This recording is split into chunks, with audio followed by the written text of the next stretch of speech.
Came up the other side of that thing.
Greek girls just told us how to say it. Learn how to say a word. Protestant. Thank you. You gotta roll it. Protestant. In my most favorite mode of transportation, called a cable car. We forgot the skis. We don't have our skis. But This camera a little bit. Oh, it looks like there in one of the bags, probably.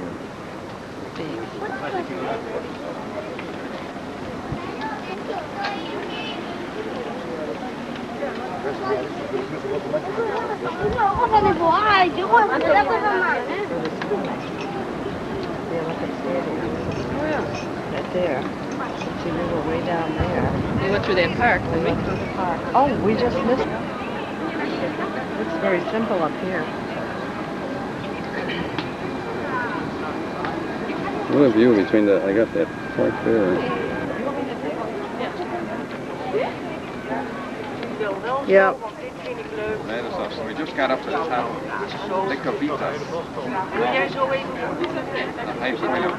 Okay. I wanted to get the Acropolis over here. Yeah. A little bit too fast. No, it's still on. The Hilton that we're staying at, right in the middle of the picture. Right there. Our room is on the left side of it.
Hi, Earl.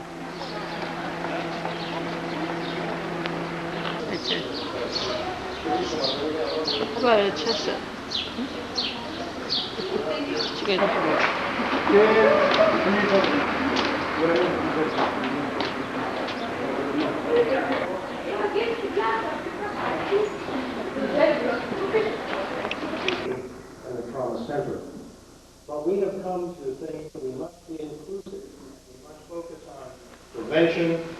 and foremost.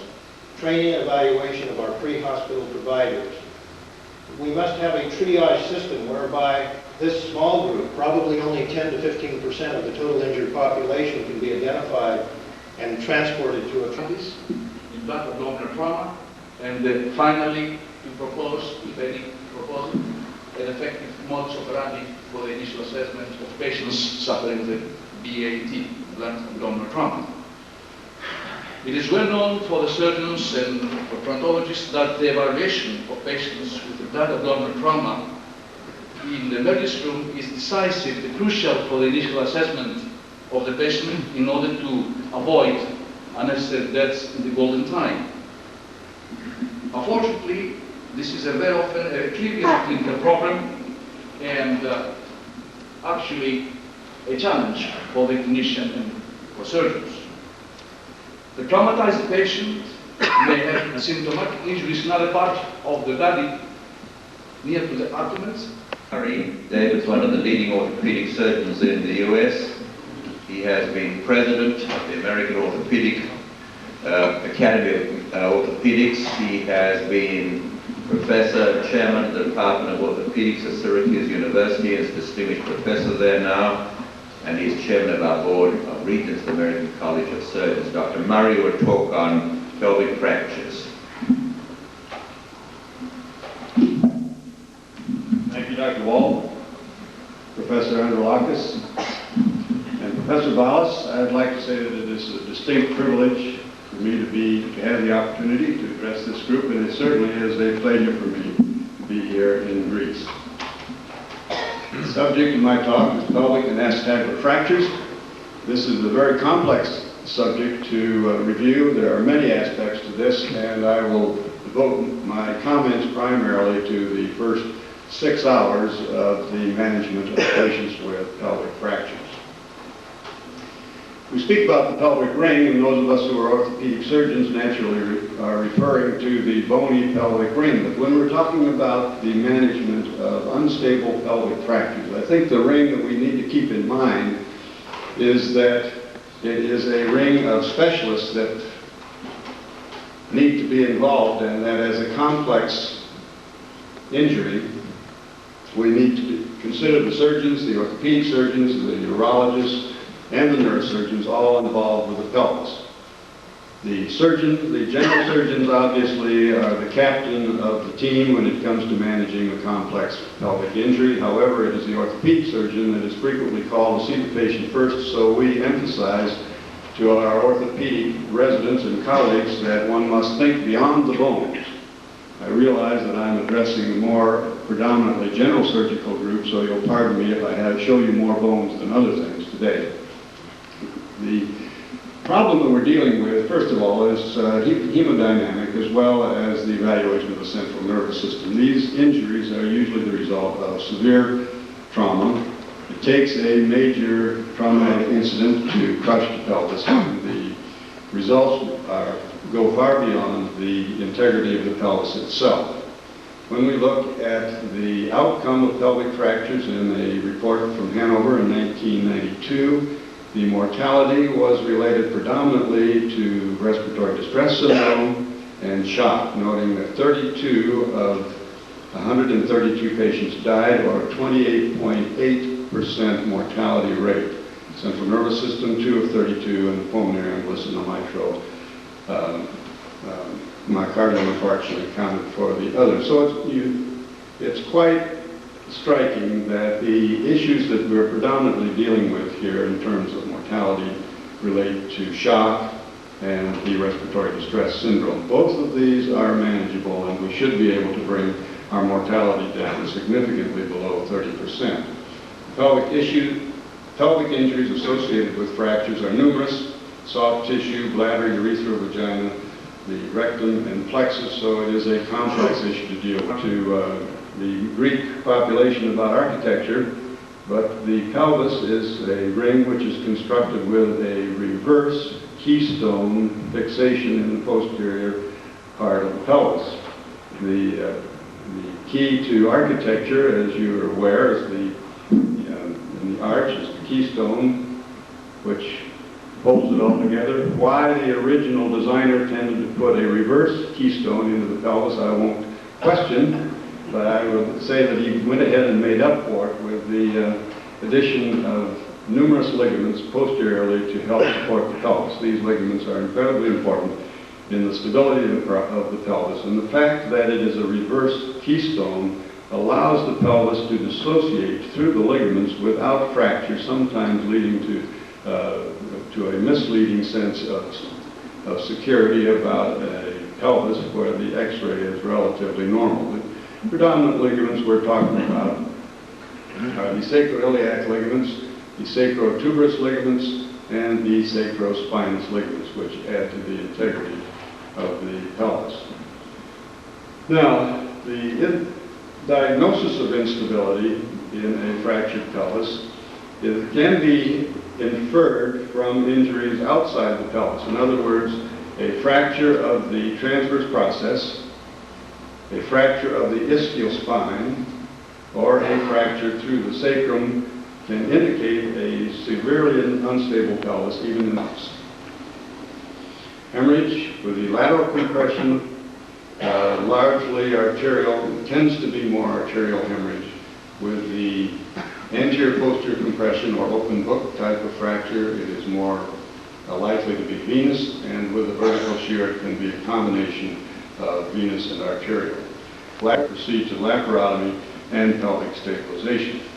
On the other side, X-ray, and I'll comment about that in a moment. If there is dorsal pelvic instability, then the next thing is the assessment of hemodynamic instability, massive transfusion, etc., with pelvic external fixation. And then, if once the patient is hemodynamically stable, then other diagnostic procedures, CT of the abdomen, etc., can be undertaken. X-ray is the primary investigation as far as the radiological approach to these patients from our standpoint. It has the advantage of not interfering with resuscitation. There is relatively low radiation. It's low cost, which is not a big issue. I want to mention just a word or two about venous trauma, because this is an area of interest of mine. Lower extremity venous injuries, particularly over the last year at Rochester University, nearly 40 years ago, emphasized that this was a particularly challenging type of surgery, and that if the technique was utilized properly, the incidence of thrombosis at the site would not. Considerably concerned about the lack of hours in anatomy, and this is a very small statement to emphasize what we all know, but what many of our students are not very pumped, and say what I was talking about earlier. We know the hemodynamic effects. No one would argue that. We've also heard earlier already about what is perceived to be the anti-thrombotic effects, and we know that combining the external compression with heparin, no matter which approach has been utilized, as was mentioned earlier, we can have an even more protective effect, and in the higher risk patients, we would use the combination. There are a variety of pump types. Whether you select one or the other, it doesn't seem to really matter. David Bergquist from Malmö in Sweden, now in Uppsala, has studied this more than anyone I know, and has emphasized that aspect of it for us. Predetermined pressures, this doesn't seem to matter all that much either. The standard, whatever it is for the manufacturer, is usually acceptable. There's a great deal of discussion about the compression area. The cap seems to be adequate. Again, in nomenclature, some people will write about lower leg. I was always taught in anatomy that there is the leg and there is the thigh. So we emphasize cap. We have to make sure that we all agree on it. Dick, I need a ring. I see lots of things I want. I want that, and that, and that, and that. I want something in every part of the window. Sorry, but it's not allowed.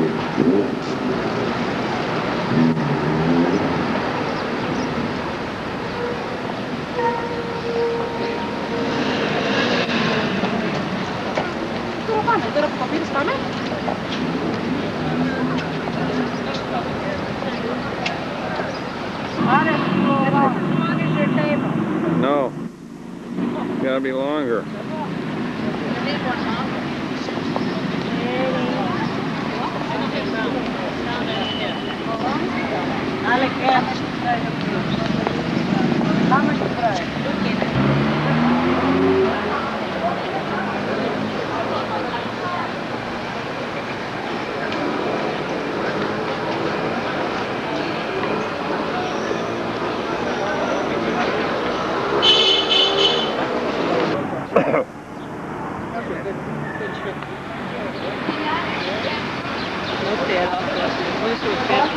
Yes, sir.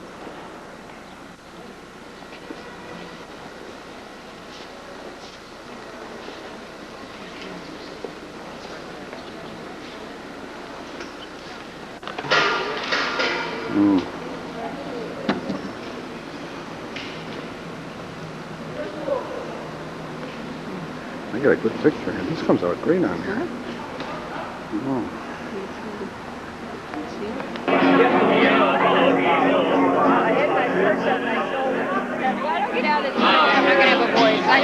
Where's that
κάτω στην ακρογιαλιά θα θέλα να με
It's only his 60th. Shit, how you doing?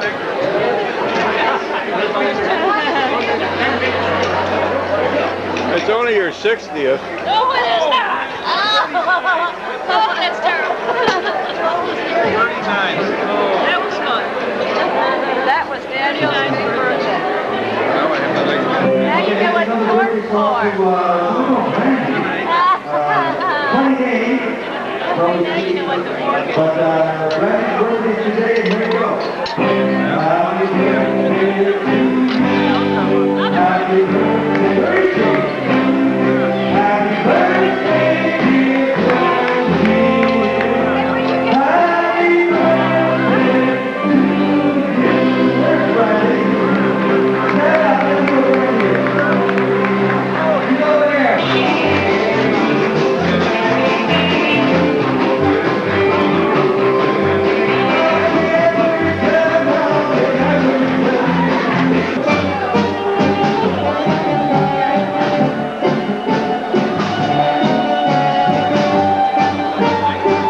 Quite a dessert, I'll tell you. I asked for a birthday candle, I got a whole cake. Did you see the men behind me? I thought they were going to have a battle.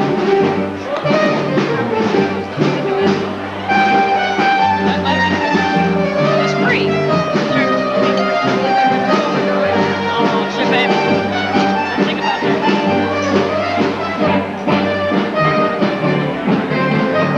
One walking behind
Οδήλατα και πέσα όλοι, βρέφος να πάρουμε την πόλη.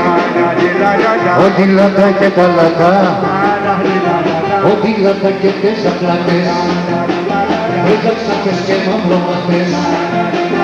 Οδήλατα τη λατά, οδήλατα τη λατά.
Watch your steps, please.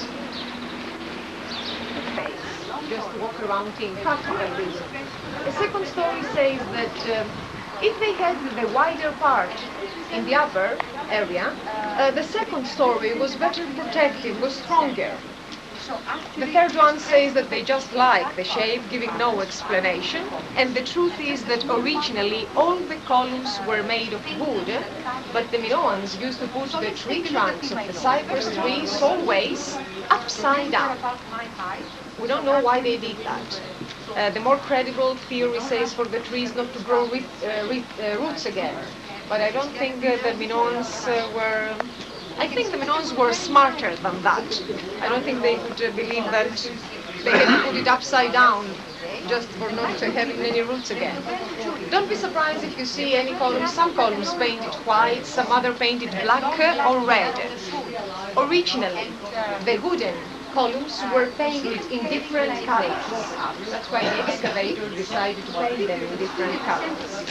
Now, the yellow beads, Heraclion, all the men in the Minoan paintings were painted red and all the women white.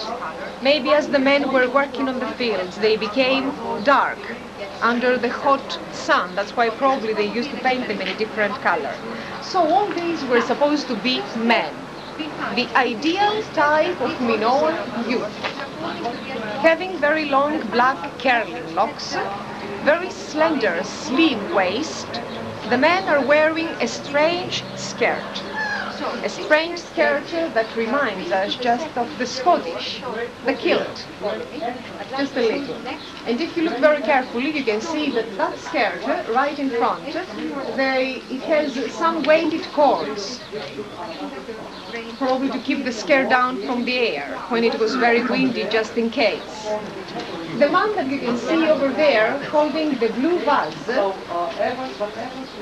is wearing a bracelet on his wrist. Can you see that? That was not really a bracelet, that was a seal stone. Seals, stamps. Seals were used for four different purposes in the Minoan world: identification, security, magic, and art. Identification, meaning as identity cards. Security, if they want to secure a warehouse or a jewelry box or any present. Magic, because they believed that they had magical properties and they used them as lucky charms, talismans, amulets.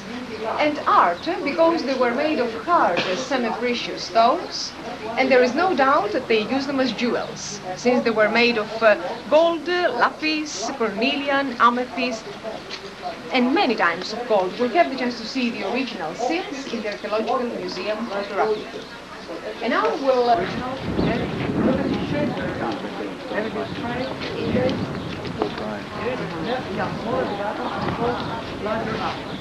That was the architectural style of the Minoans at the time. They used to make all the... where the religious symbol of the Minoans decided to call them.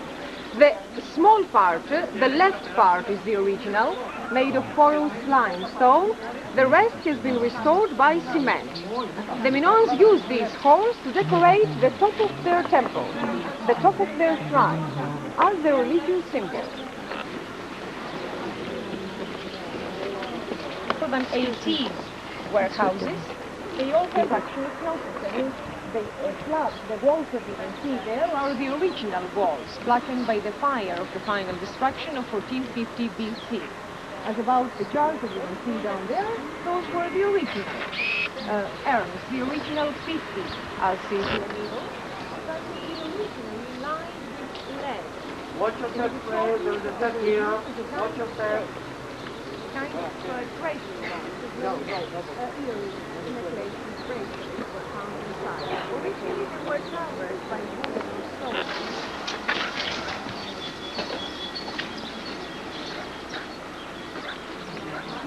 Minos and the private room of Queen Pasiphae will have the chance to realize that. It was a very complicated palace, a huge palace, having 1,300 rooms, having 5 different stories. The private royal rooms were built in the second story, just under the ground level. And it was very difficult for someone to find his way out if he didn't know how to move. It's very difficult even today, ladies and gentlemen, to find your way out, especially in the private royal apartments. That's why the archaeologists decided that the architecture of this palace had inspired the people to make that story of the labyrinth. But in the same story, there is that mythical creature, the Minotaur. And now I would like to ask you, who was the Minotaur? I mean, what had inspired the Greek people to make that story of a mythical creature that was living here? The Minoans were very peaceful people. Why that monster that was mainly fed with human flesh? How do you think?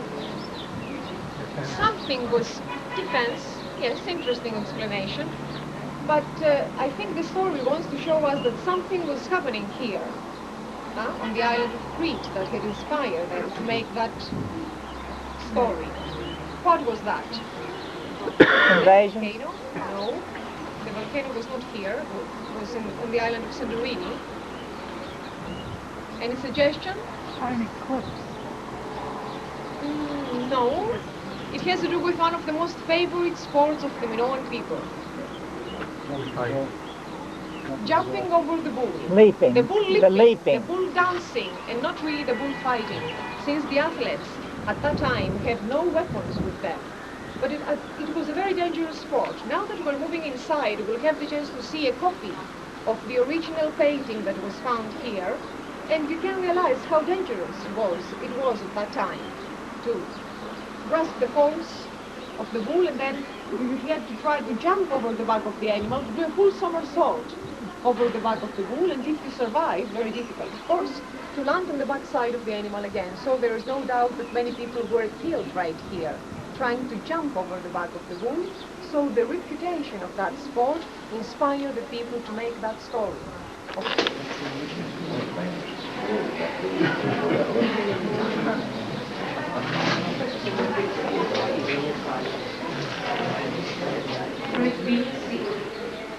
If you have the chance to visit the archaeological museum, or you were more Mycenaeans than Minoans. They're wearing many necklaces and bracelets, while the breast remained uncovered, naked, as it was the custom of that time, to emphasize the idea of naked. The fragment, that fresco, Captain of the Blacks, supposing that the Minoan was the captain and the black people were slaves from Nubia, from Africa. But 5 or more, 7 to 8 years ago.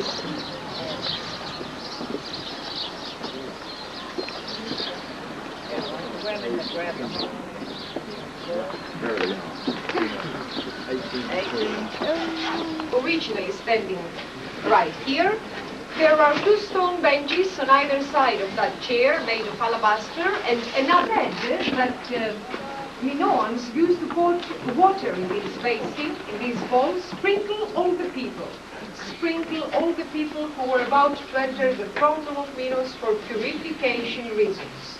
They had to purify their bodies and probably their souls before visiting the king of Knossos. And not really just the king, as inside that room, Minos was the high priest of the palace. And not just the political, leader of that palace, but the high priest.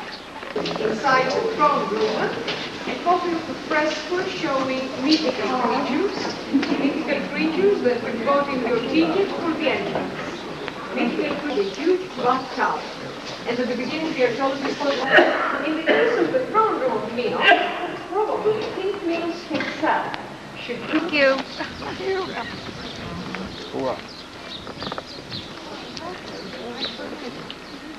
The palace is a central hall, almost of standard size, 50 meters long, 25 meters wide. The central court of Knossos was staged once, as we can see just outside the throne room. You can see that's it. It was beautifully lined. Just take a look at the bathtub, and then we're moving downstairs. Just to take a look from outside the queen's room. This is the Queen's room. Now from right here you can see the jar, just behind the wooden railings, the clay.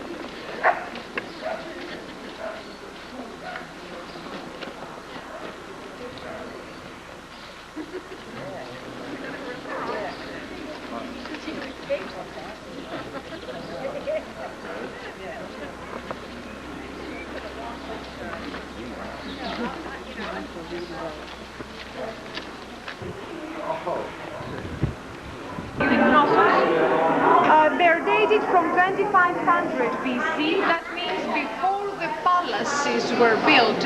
And of course, at that time, they were made of soft materials, soft enough to be carved with a copper's knife, like bone, ivory, and black steatite.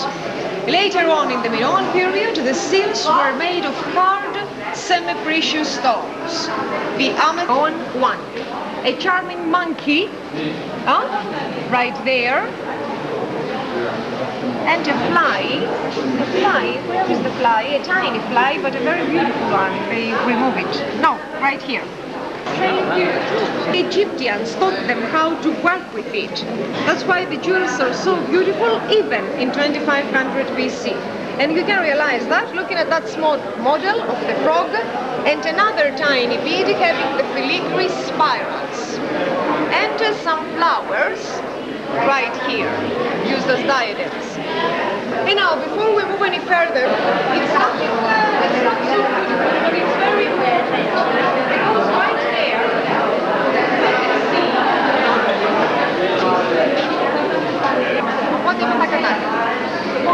a disc that was found in the second Minoan palace, the palace of Festus, 65 kilometers south of Heraclius.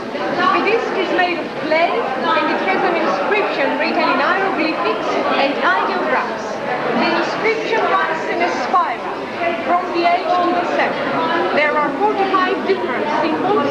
Words are divided by vertical lines, but even though we've got the written document, we still know nothing, as the meaning of the disc is not known yet. The disc hasn't been deciphered yet. Of course, there are many different theories. One says that this is a geographic map, another one says that this is a calendar. The last theory published here 5 years ago says that this is a love song. And it was definitely a song, but the archaeologists preferred the idea of a religious one and not a love one. The disc is dated from 1700 BC. We can see the development of the Minoan civilization. And in the last rooms we can realize the decadence, let's say, the decline of civilization. Now, right here, we can see the famous Kamares vases. We call them Kamares because they were found in a cave called Kamares. We don't know how the Minoans called the different styles that they had in pottery. That's why we call them according to the places that they were found. In all the cases all around us, you can see vases from the same style, typical Minoan beautiful vases, in different shapes, using 3 different colors, black, white and red. And usually they're working on light on dark and dark on light decoration. This jug right here with the double white spiral is a unique piece, as this is the only one that was found unbroken and not in many small pieces like all the others. The Kamares vases are dated from 2000 BC up to 1700. That means when the first palaces were built and not the second palatial period. Look at the mother, the smaller, the daughter. In the mother, just the upper part of the body is the original part. The lowest part has been restored according to another figurine, another probably goddess that was found with them. The smaller was found almost intact, as we can see even today, with a beautiful long blouse skirt with an apron, the typical Minoan skirt, while the breast remains uncovered, naked. Remember, I've mentioned to you that in the ladies that we have seen in the fresco of Knossos, to emphasize the idea of maternity. The daughter is holding 2 small snakes in her raised hands, and of course you may wonder why snakes, and what the snakes have to do with the Minoan religion. The snake was a sacred animal. I'll have to remind you that we have seen the griffins decorating the throne room of Minos, and over there I've told you that originally those animals had the tail of a snake. Remember those animals? The ones that you got in your ticket for the entrance of the archaeological site of Knossos. The mythical creatures that they were called griffins. The snake was representing and symbolizing the underground god. It was a sacred animal for the Minoans, and there is a charming theory that says that no people were found, no bones were found in Knossos because people were warned to leave the island of Crete by the snake. They were warned by the snakes to leave the island, meaning that they had some special places where they were keeping snakes to warn them when an earthquake was coming.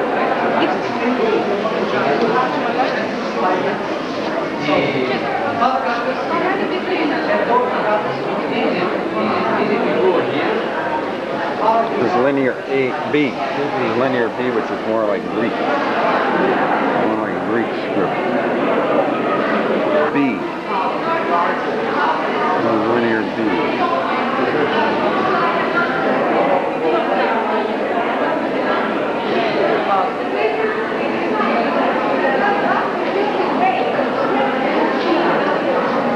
This is linear A again. Linear A, undeciphered by anybody on this planet. The pharaoh Exodus in the first Greek in history, very heavy Greek, this is made of stone. Originally it was decorating a wooden statue, but unfortunately the wooden statue didn't survive. So the only thing that was found was that stone Greek. Quite possibly we can tell how they use it in this house. We don't know if that was a design of an architect, or a child clay made that model, or it was just an offering having the on the walls of the windows and the balconies and the columns.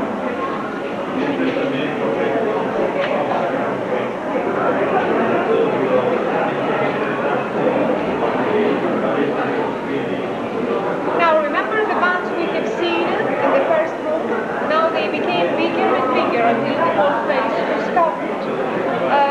Golden necklaces on these two sides of the case, imitating and showing flowers, papyrus, very common.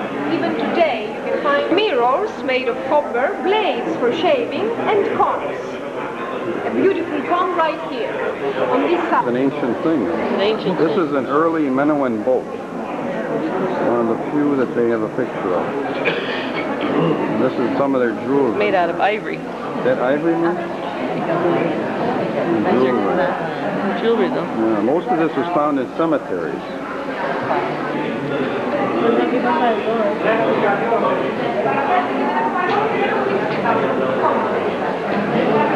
It's the most beautiful ring that they have found.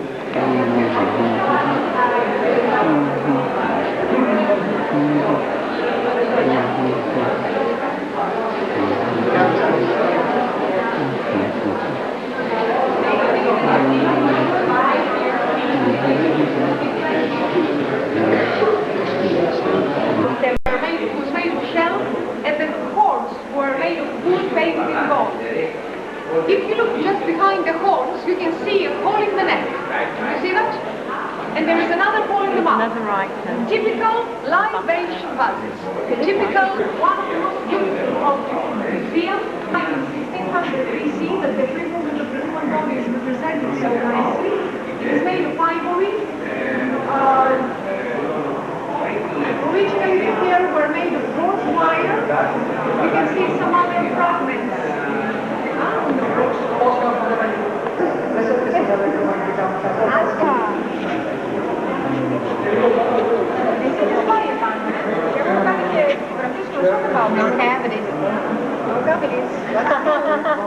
That was the skeleton of a man, and this is the skeleton of a woman.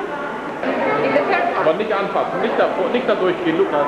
If you look at the whole stage, right behind us over there, there is an opening. There were many holes. The number of names, that's first used as bathtub when the people were still alive, and when they use it as a sarcophagus when they die. And this shape serves two practical purposes, as a bathtub and as a sarcophagus at the same time. The decoration is not funeral, you can see flowers to it. Yeah.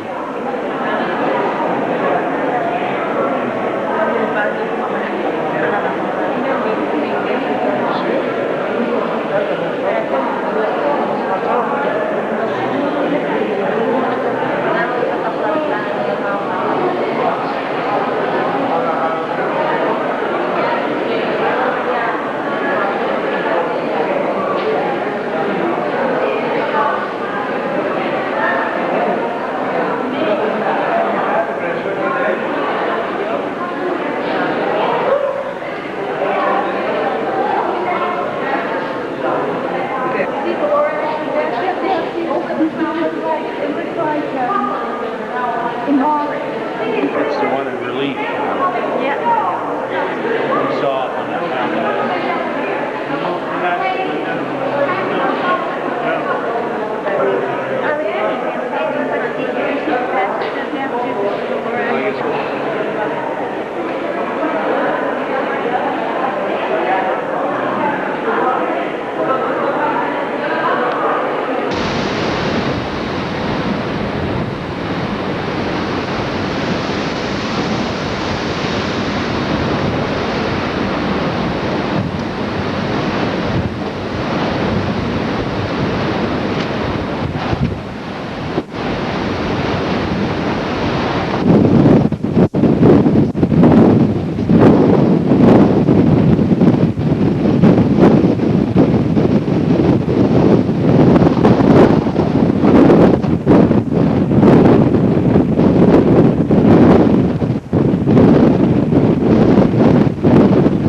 You're thinking you're a good family. They can keep on moving. Well, when I saw this one down, I said to the guy, Well, don't forget, guys.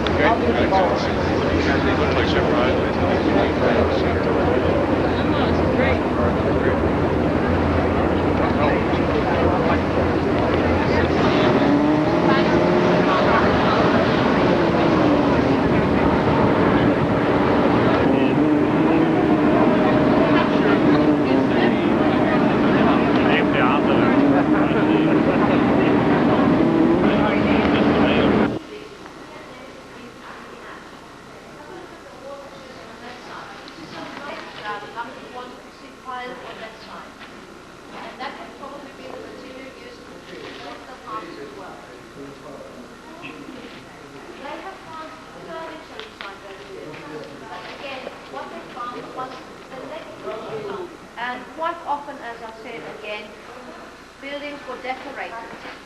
In the building which lies down there, 2 rooms were decorated. Monkeys, blue monkeys, like the ones you probably saw in Crete, jumping on rocks.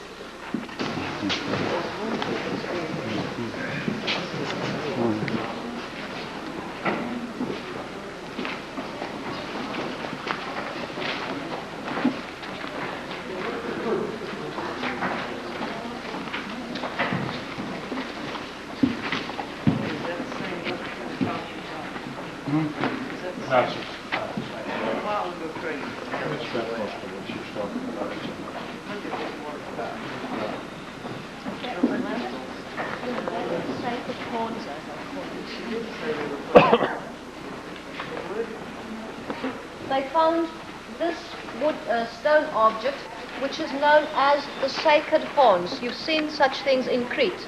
So as in Crete, this was the great symbol of the god of fertility, of the bull.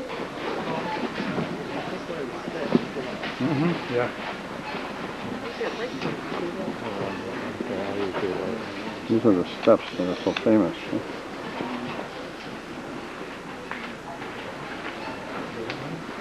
Now the hundreds of little pot fragments that come upon every season. Have a look right before those wooden boxes. Can you see those 2 big jugs at the front? Those are of a very special use. They were bathtubs. And we're coming to the end.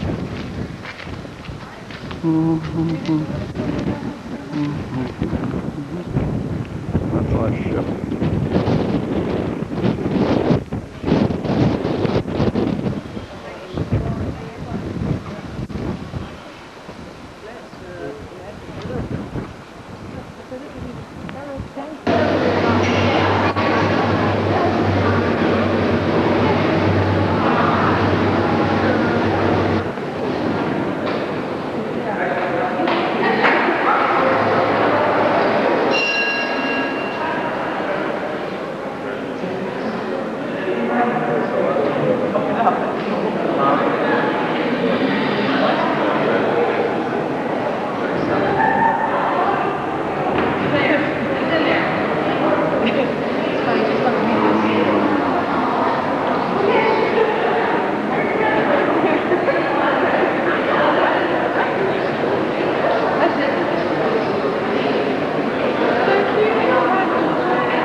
Elmer's hiding. Elmer's hiding down there.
that guy, he really has some sea legs. Looky there.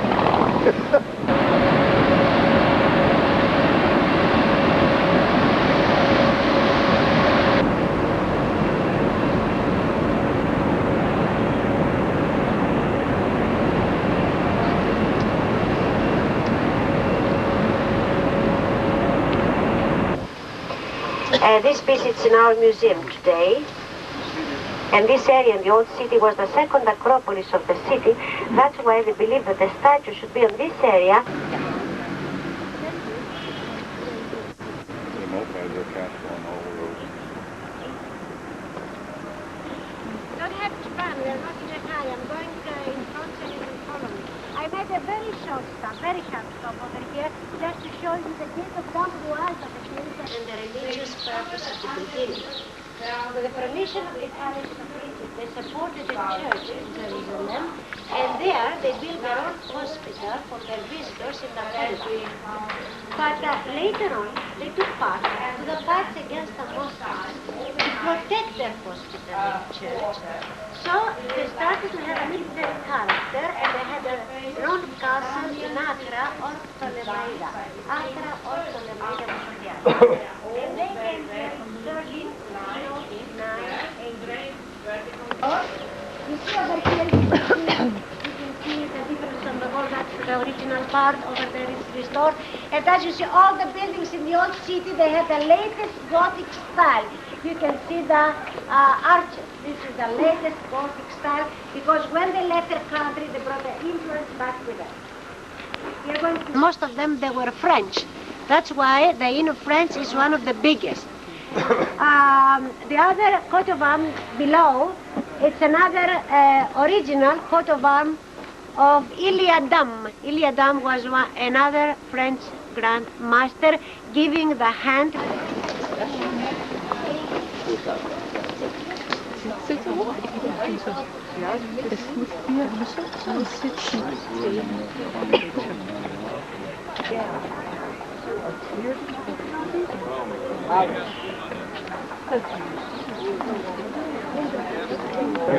We're very careful about the yay!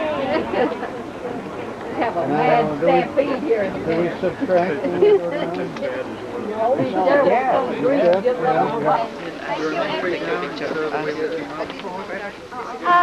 go the other way, up there, and then who left the jacket here? Mine.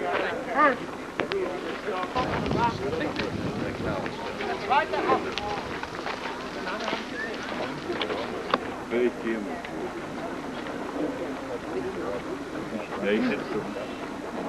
Where did Gene and Paul go?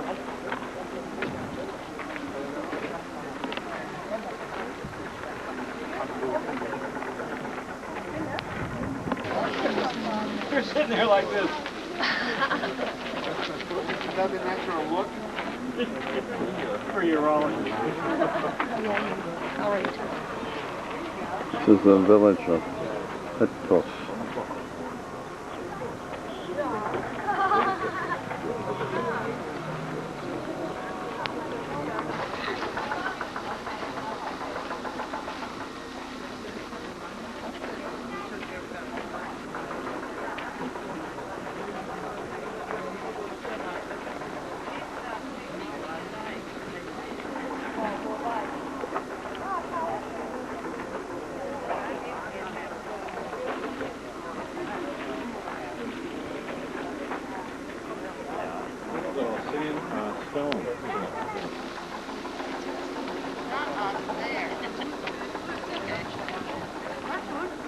That's all mainland now? Mm-hmm.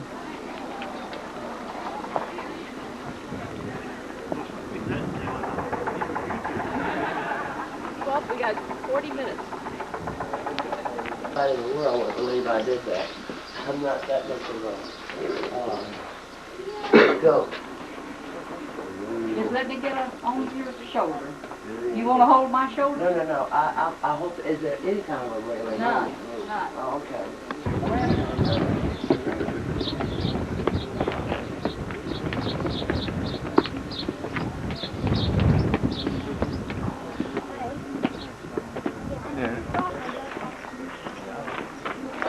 Ship was from 3 to 400 BC, carved in the side of this rock.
Are there any shells?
We'll catch the bus at the bus room.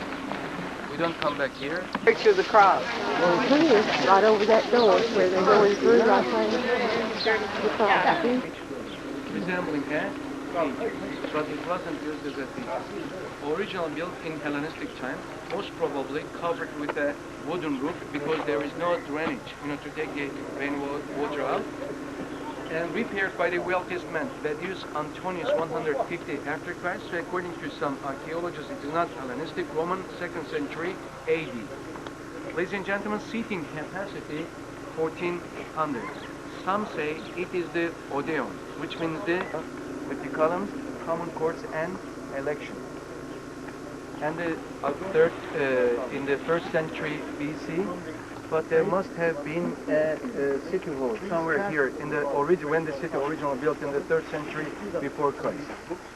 And there are two main parts in the city hall. Doric. That's Doric order. Have a looking without column bases and often seen in Greece. Doric order. It's small, prim, Ionic. Ionic with the column bases. So I told you this area was called Ionia. Ladies and gentlemen, I'll show you the current. And according to some of those Greek inscriptions on the columns, they used to call.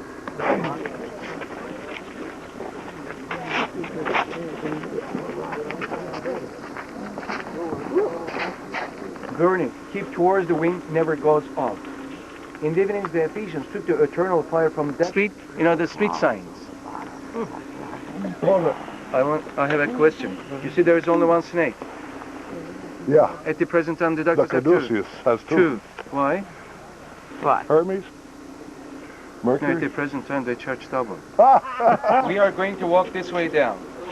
You remember I told you this is the street of Curatus. On the left side here, and this center is called the Domitian.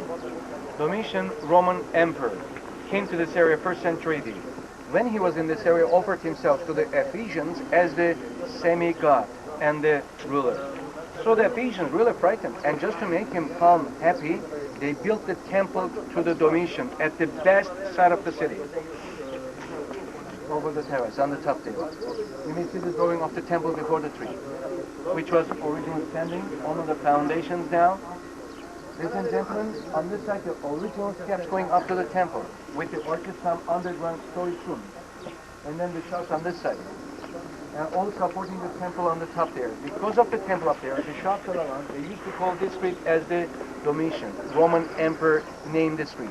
Ladies and gentlemen, St. John didn't want to worship the image of the Emperor Domitian. That's why he was exiled from this town to the island of Patmos, where he prisoned 16 months, wrote the Revelation, forgiven, came back, lived in the city, died here, and buried in this side of Ephesus number 4. I tried to show you on our way, St. John the Evangelist. So this is the center of the Emperor Domitian.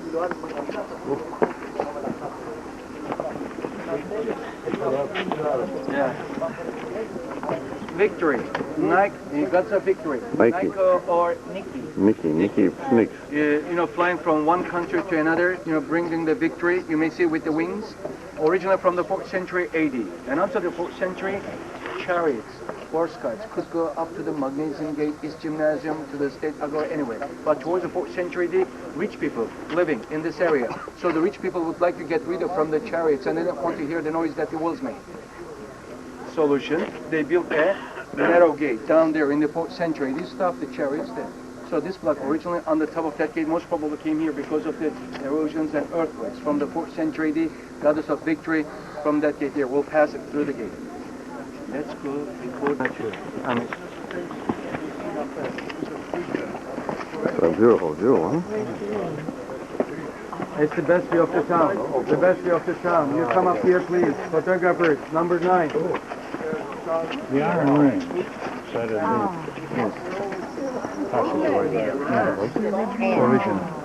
Original and roll, iron. Never end. And it is the Polya fountain. And then just here on the left, another fountain with the columns and the pool in the front. You see on the left here. Ladies and gentlemen, very close. Why? They had 5 springs. I told you, enough water. Whenever they would like to wash the streets, cool off in the summer, and, let the water down in the streets. Ladies and gentlemen, the beauty given to the main street with the fountains on the side. That's why very often. So, the fountains, I'll talk about them later. By the rich. You can easily see how narrow, and didn't allow the chariots pass through after rich people settlement in that area. So the goddess of victory, the stone block I show you, on the top of that gate. So the gate of Hercules, built by the rich. Okay, now let's look this way again.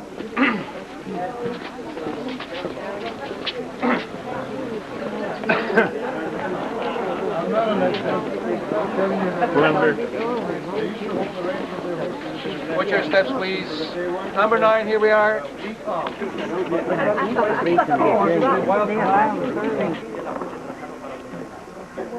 Would you please come a little bit closer on my side? Number 9.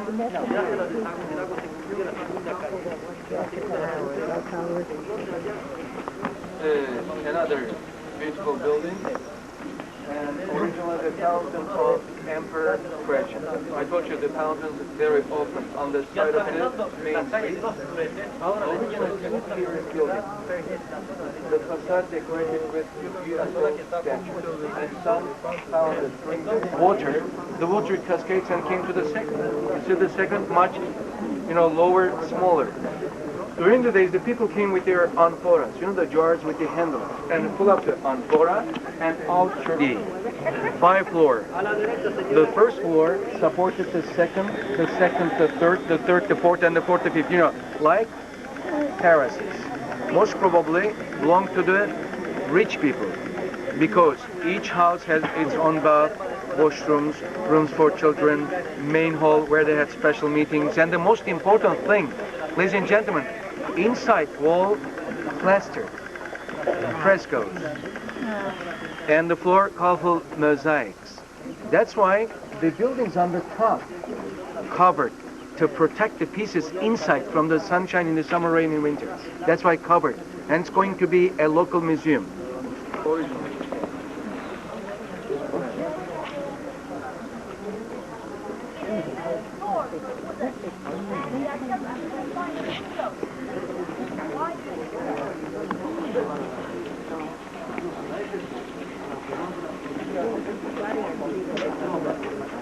Building.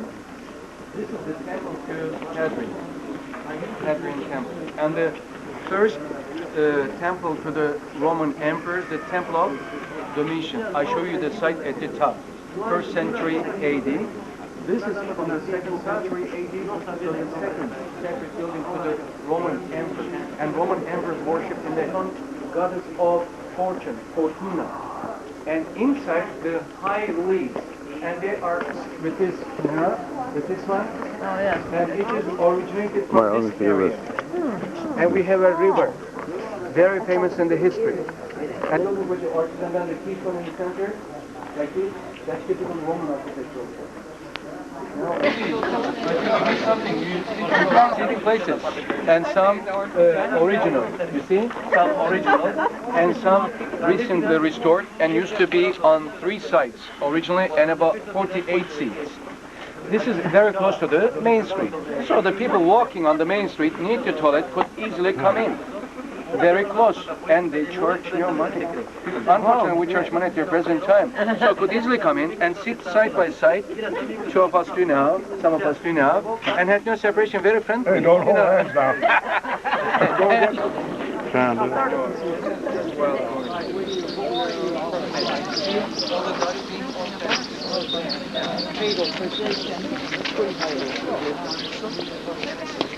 Well, anyway, that should be no, yeah, the smell. Correct it and finish. There is a side street to the Gokta Temple. One more side street here, going to the west. There, city by his son, Consul Julius, and Consul Julius built the library on that corner, 135 AD.